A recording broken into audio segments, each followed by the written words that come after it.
All right, news in just moments ago from Ukraine's state emergency service that more than 2,000 civilians have been killed in Ukraine since the beginning of the Russian invasion, not even 1 week ago. Now, we should note the United Nations estimate is a bit lower than that, but that number, 2,000 civilians killed from the Ukrainian state emergency service.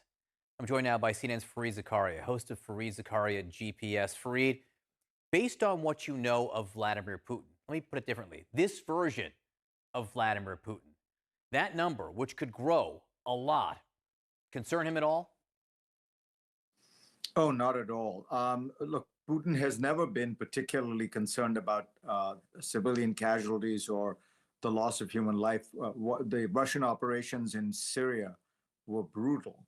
The Russian operations in Chechnya probably killed 250,000 people and leveled the entire city of Grozny virtually to the ground. So the issue is not Putin's brutality. What worries me even more, sad to say, is his unpredictability. He seems to now be more emotional, less calculating, less rational than he has ever been before. And that makes it very hard to figure out, how do you stop him? How do you negotiate with him? What are the levers to pull? You know, we're dealing with a very volatile situation. One man who controls the largest nuclear arsenal in the world, making decisions of what appear to be largely on by himself and without a clear path of cost-benefit analysis going on. Fareed, we have one piece of new video I want to show you right now, which in some ways is symbolic of what else we've seen in Ukraine. If we can look at this right now, this is the video from a nuclear power plant where plant workers and civilians just took to the streets to block a Russian military column here.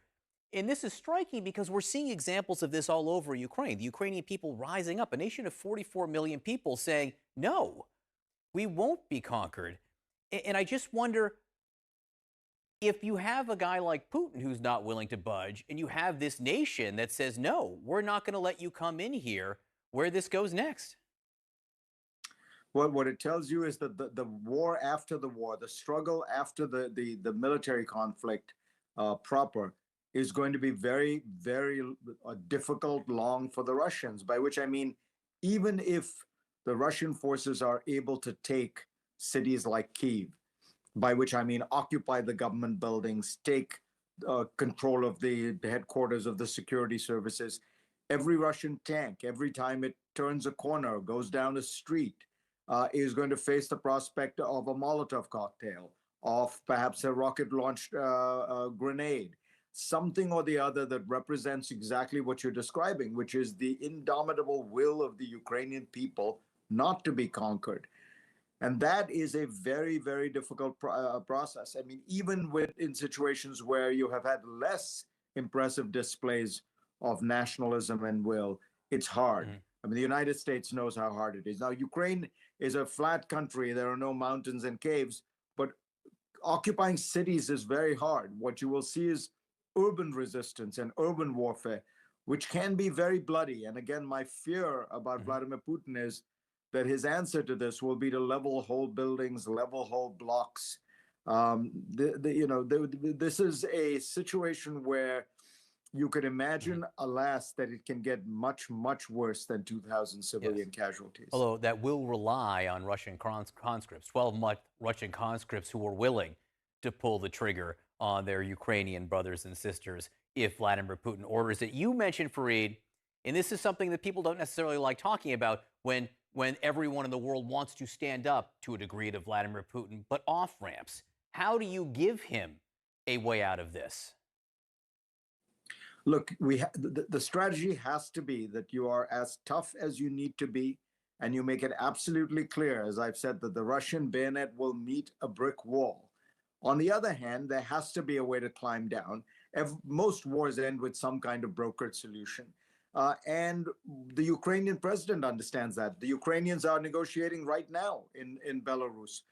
And so I think at some point, the Secretary of State should get involved, perhaps Emmanuel Macron, to say, look, we are not going to allow this aggression to stand, but we still remain willing to talk about security and stability in Europe.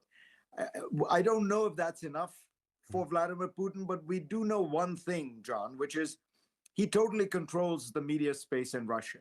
So if he wants to climb down in some way, it is not as hard for him as a elected Western democratic leader with a free press. If Vladimir Putin says he achieved his objectives in Ukraine, every Russian television news anchor and commentator will say exactly that and praise him for that. So he has that capacity to make a blunder and walk back, and yet it is not as life threatening or career threatening as it would be in a Western democracy.